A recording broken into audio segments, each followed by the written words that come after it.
came with new innovations in shipping.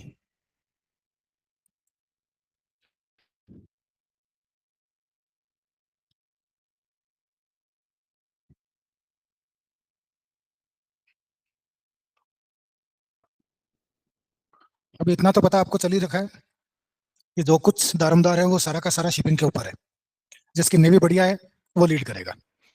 तो Dutch ने एक नया कॉन्सेप्ट लेके आए शिपिंग में, जिसको बोलते हैं flute ship, FLUYT।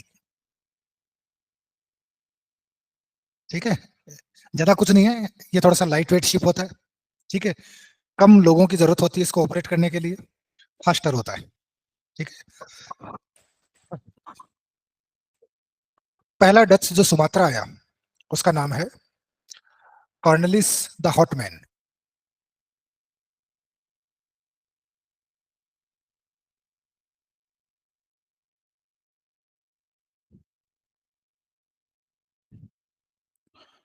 Cornelis de Houtman 1596, first to reach Sumatra and Bantam, BANTAM, bantam.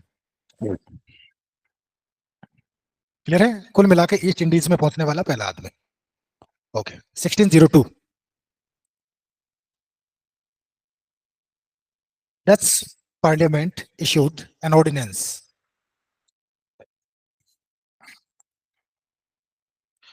अब एक चीज समझ में आई कि ईस्ट इंडीज में जो ट्रेड करेगा वो फ्लोरिश करेगा। तो वहां की जो भी सरकारें थी, राजा थे, उन सब ने कहा कि भाई तुम लोग भी जाओ ट्रेड करो। तो Dutch parliament issued an ordinance. ठीक है, यही ऑर्डिनेंस बेस बनता है डच ईस्ट इंडिया कंपनी के फाउंडेशन का। तो इसको अंडरलाइन करके लिख दो, foundation of Dutch East India company. अब उसका नाम डेनिस उसमें डच लैंग्वेज के अंदर ही है, तो ज्यादा उसको देखने की जरूरत नहीं, बस इतना समझ लो डच ईस्ट इंडिया कंपनी। ठीक है, इसके बाद में है डच फैक्ट्रीज कहाँ कहाँ लगी। 1605 मसूलीपट्टनम, कई जगह मछलीपट्टनम भी लिखा हुआ आता है ना। 1610 पुलिकट, 1616 सूरत, और 1663 कोचिन, मद्रास के पास। ठीक है, क्लियर है। अब सीधी सी बात है कि अगर ये इंडिया पहुंचेंगे तो इनके जो राइवल ट्रेडर्स हैं उनके साथ इनकी राइवलरी चलेगी। तो ऑलरेडी कौन मौजूद है यहाँ पे, पोर्तुगीज। तो पोर्तुगीज के साथ में इनकी प्रॉब्लम होगी। तो 1658 Dutch replaced Portuguese from Sri Lanka.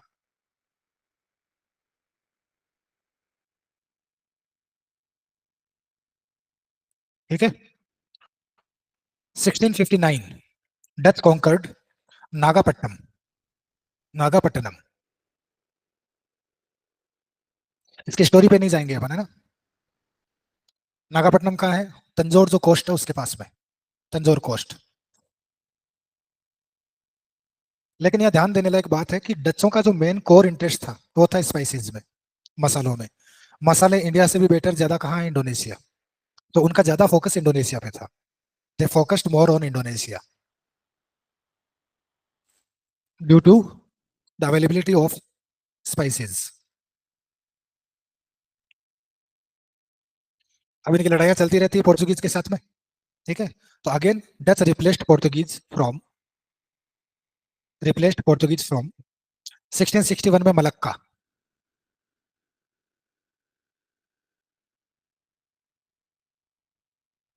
1655 1655-56 Colombo, 1659 से 63 के बीच कोचिन।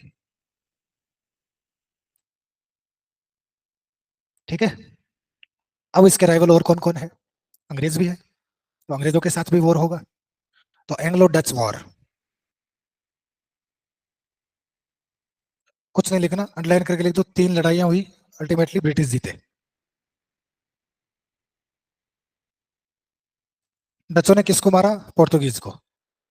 ठीक है, और डचों को किसने मारा, ब्रिटिश ने।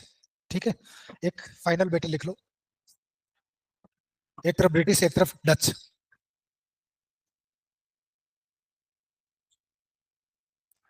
25 ऑफ नवंबर 1759, 25 नवंबर 1759,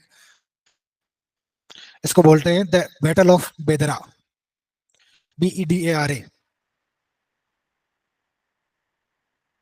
क्लियर है? प्रॉब्लम क्या होती है कि ईस्ट इंडिया कंपनी का प्रभाव होता है बंगाल में। ठीक है, बंगाल में ईस्ट इंडिया कंपनी अपॉइंट करती है मीर जफर को। तब तक बैटल ऑफ प्लासी हो चुकी है। और किसको अपॉइंट कर रखा है? मीर जफर को। ये डच लोग जाके मीर जफर को इन्फ्लुएंस करने की कोशिश करते हैं। इसका मतलब ब्रिटिशर्स की पॉलिटिक्स में इंटरफेरेंस कर रहे हैं। तो फाइनली ये लड़ाई होती है और डच वॉज डिफीटेड कंप्लीटली।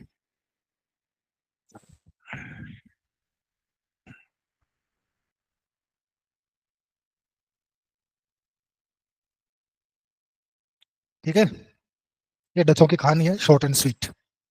इतना ध्यान रखना है कि डचों ने अंग्रेजों का काम आसान कर दिया पुर्तगालियों को मार के। ठीक है, और बाद में डचों से किसने बदला ले लिया?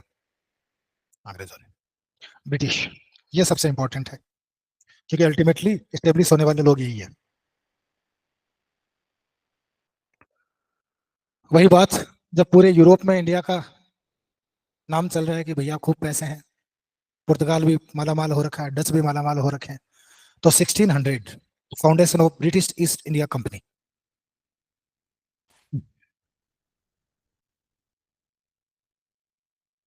क्लियर है?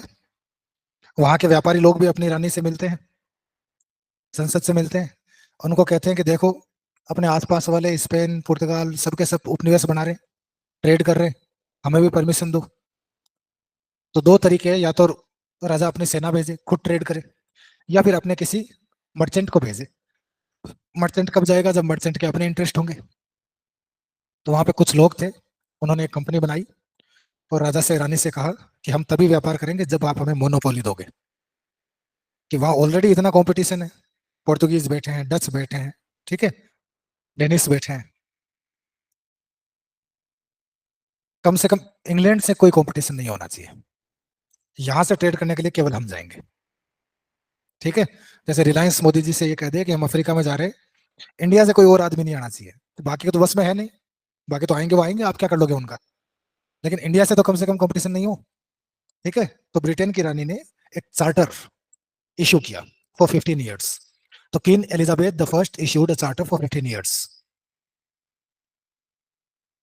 King Elizabeth first issued a charter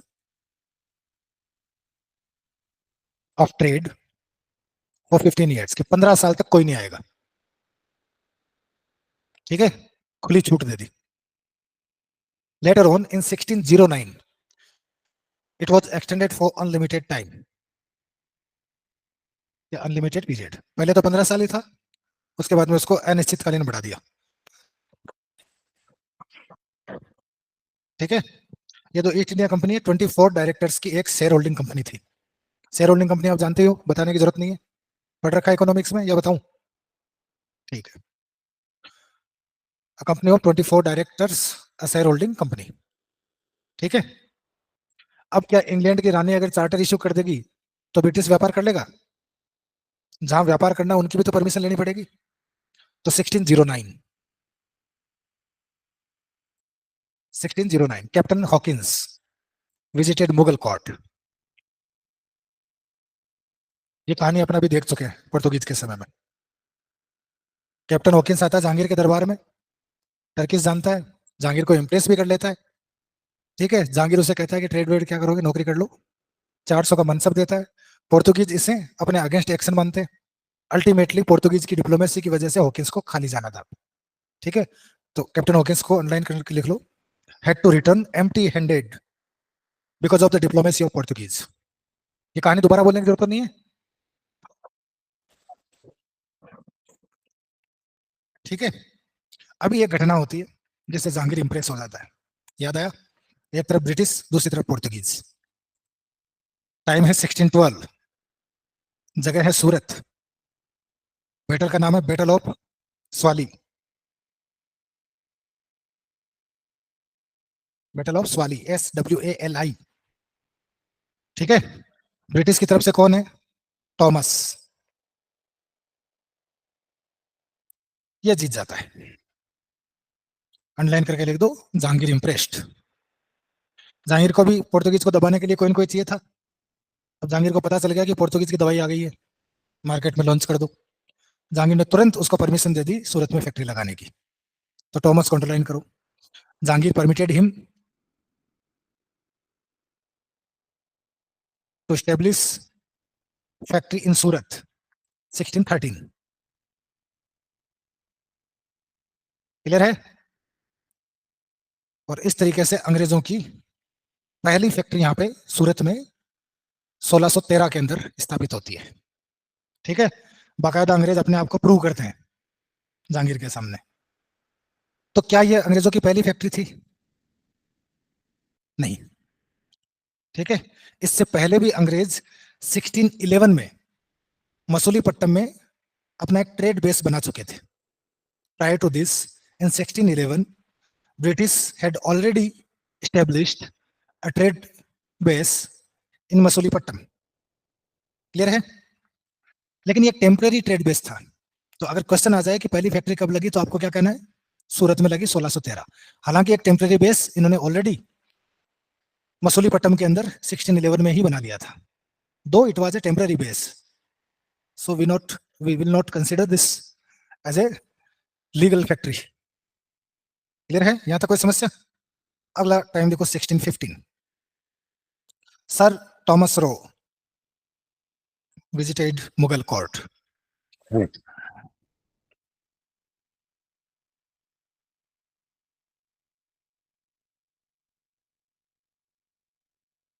ठीक है? ट्राइबल कौन है इनके? पोर्तुगीज। पोर्तुगीज ने किस पे कब्जा कर रखा है?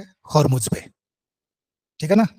तो 1625 ब्रिटिश फोर्टिफाइड सूरत। 1625 में ब्रिटिश क्या कर लेते हैं? सूरत को फोर्टिफाई, किलेबंदी कर लेते हैं, उसकी किला बना लेते हैं वहां पे। ठीक है? जहांगीर कहता है क्या कर रहे हो? तो वो कहता है कुछ नहीं, गोडाउन बना रहे हैं। वे ट्रेड करते हैं, व्यापारी हैं, बरसात बरसात होती है, सामान खराब हो जाता है। ठीक है? तो बना रहे हैं गोडाउन, या बना रहे हैं किले in the name of godown. ठीक है? इसके अलावा 1622 ब्रिटिश ऑक्यूपाइड हॉर्मुज। किसके अगेंस्ट? पोर्तुगीज के अगेंस्ट। क्लियर है? पोर्तुगीज की वैसे हालत खस्ता कौन कर चुके थे? डच पहले ही कर चुके थे, तो इजी हो गया थोड़ा सा ब्रिटिशर्स के लिए। ठीक है? 1639 टुक मद्रास ऑन लीज। मद्रास को लीज पे ले लिया 1639 में। ठीक है? किससे? From the ruler of Chandragiri.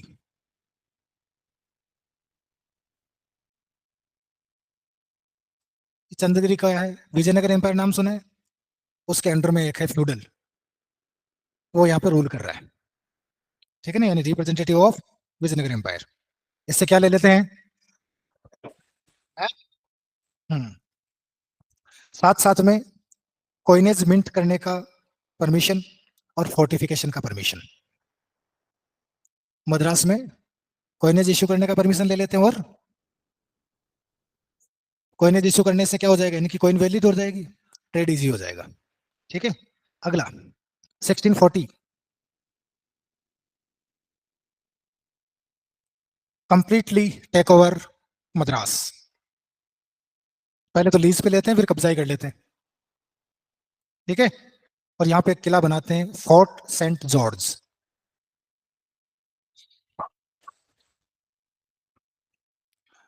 अंग्रेजों के पास सूरत पहले से ही है, और मुझ पे कब्जा कर चुके हैं, मद्रास मिल गया। ठीक है? फोर्टिफिकेशन हो रहा है। अभी एक और शानदार घटना होती है 1661। 1661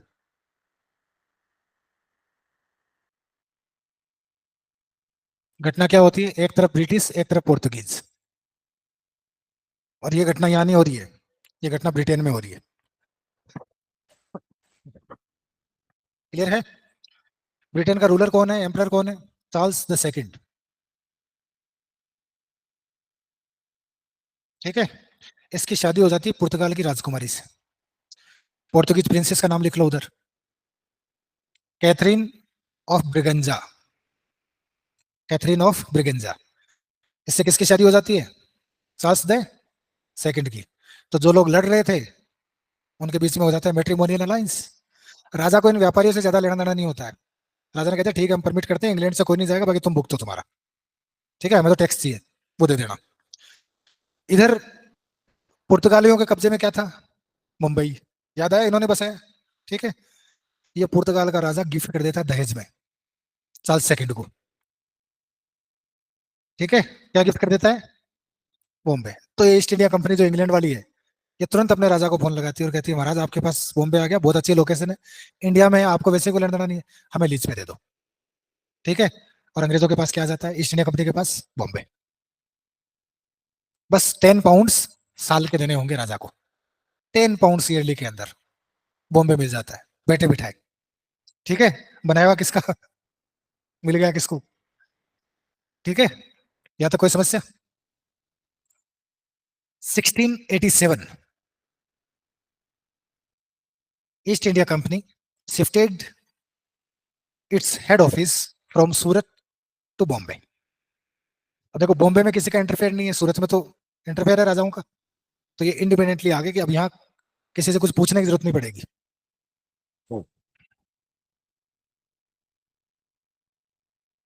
यहाँ तक कोई समस्या? Okay. 1680 Mughal imposed jizya on East India Company. मुगलों ने क्या लगा दिया? जजिया देना पड़ेगा तुम्हें भी, ठीक है। बदले में अंग्रेजों को क्या मिला? Tax free trade in Surat.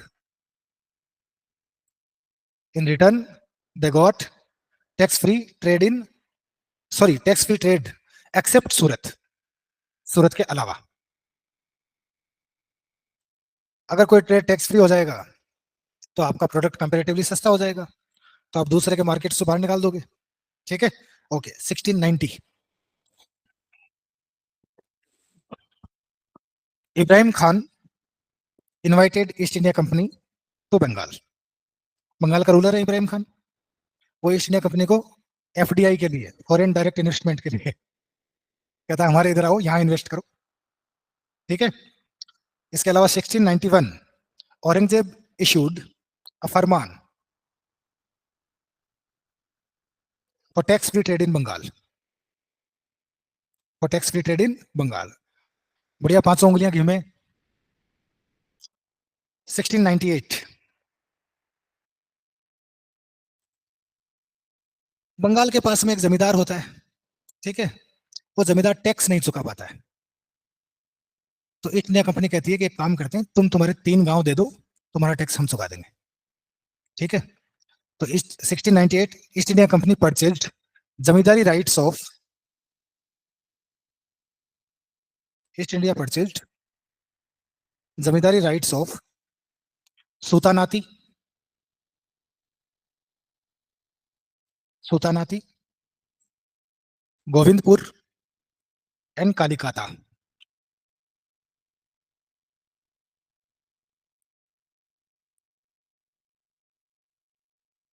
इन तीनों गांवों के क्या खरीद लेती है?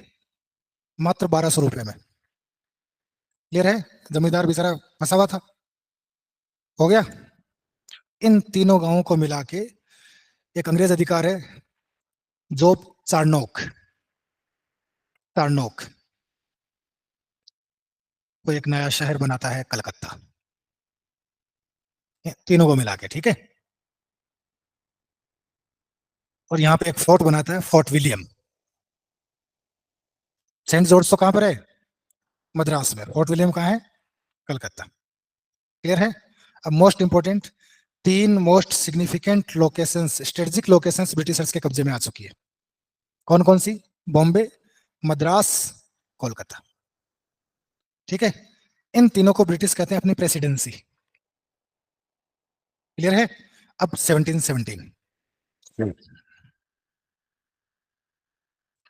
John Surman, SIRMON, John Surman visited Farrukhsiyar's court. Farrukhsiyar याद आ गया?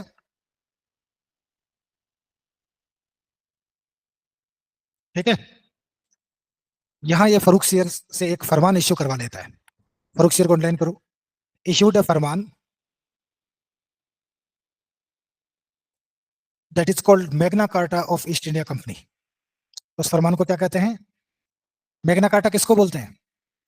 मैग्ना कार्टा का मतलब होता है एक ऐसा लेटर जिसमें आपको बहुत बड़े बड़े राइट्स दिए हो, अधिकार दिए हो। ठीक है। ऐसा इंग्लैंड में हुआ था, जब इंग्लैंड में पहली बार सिटीजन राइट्स दिए गए थे, तो उसको कहा गया मैग्ना कार्टा। तो एक नाउन बन गया है मैग्ना कार्टा, मतलब जहां आपको बहुत सारे राइट्स दिए जाते हो रिटर्न में। तो इसको ईस्ट इंडिया कंपनी का क्या बोला गया? Magna Carta. ठीक है। अब इस मैग्ना कार्टा में ईस्ट इंडिया कंपनी को क्या क्या मिला? Revenue rights for Calcutta,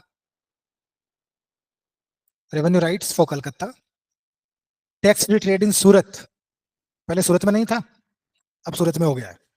tax free trade in Surat for annually 10,000 rupees, बस 10,000 रुपए दो साल के, उसके बाद कोई टैक्स मत दो। इसके अलावा दस्तक इन Bengal, Dastak tax free trade को बोलते हैं। हाँ, टैक्स फ्री ट्रेड, दस्तक इन बंगाल। ठीक है। केवल 3,000 रुपए साल के देने पड़ेंगे, कोई टैक्स नहीं उसके अलावा। इसके अलावा validation of coinage issued by EIC across the Mughal empire. Clear है कि अब अंग्रेजों के सिक्के पूरे मुगल एम्पायर में चलेंगे।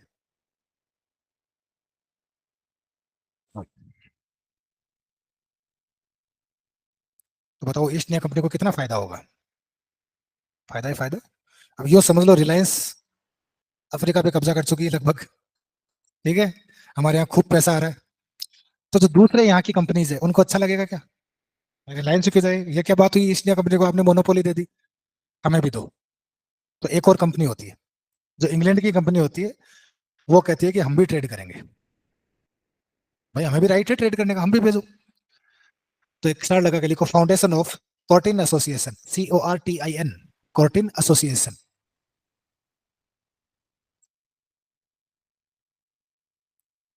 चाहो तो लिख लो, rival company of EIC in England.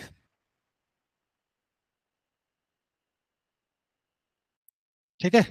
इन्होंने राजा को इन्फ्लुएंस कर लिया, चार्ल्स फर्स्ट को, और उससे क्या ले लिया? Trade right. देखो, got license to trade in India from Charles the first. लेकिन एक कंडीशन थी कि आपको ट्रेड करना है, करो, लेकिन जो पहले से ईस्ट इंडिया कंपनी वहां काम कर रही है उसके साथ no competition, no competition with EIC, ये कंडीशन थी इसकी। क्लियर है? तो बताओ ईस्ट इंडिया कंपनी को अच्छा लगेगा? नहीं लगेगा।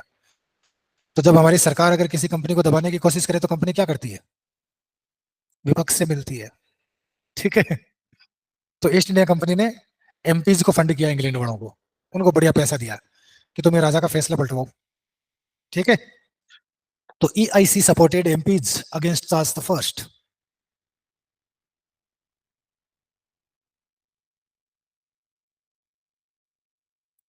क्लियर है? अब राजा के और ईस्ट इंडिया कंपनी के बीच में ठन गई एक नई कंपनी को लेके। चलती रहती है, पॉलिटिक्स है, इकोनॉमिक्स है, सामान्य बातें हैं। अल्टीमेटली लक अच्छा होता है उनका और हमारा बुरा, कि उन दोनों कंपनी का मर्जर हो जाता है, वो दोनों एक हो जाती है। Finally 1708, merger of both Courteen association and East India company.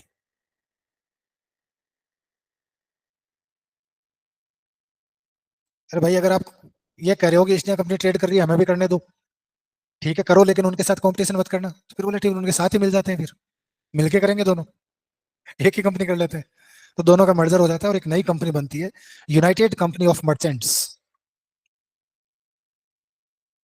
Of England, united company of merchants of England trading to the East Indies. इतना मोटा नाम, united company of merchants of England trading to the East Indies. ये वही east India company है जिसने हम पे राज किया, अब बनती है वो ईस्ट इंडिया कंपनी। क्लियर है? तो this is the very east India company who ruled India, sorry that ruled India. Clear है? यहां तक कोई समस्या? कहानी समझ में आ रही है? अब देखो, ईस्ट इंडिया कंपनी ने ट्रेड तो लगभग लगभग सल्टा लिया है, अब अगला टारगेट क्या है?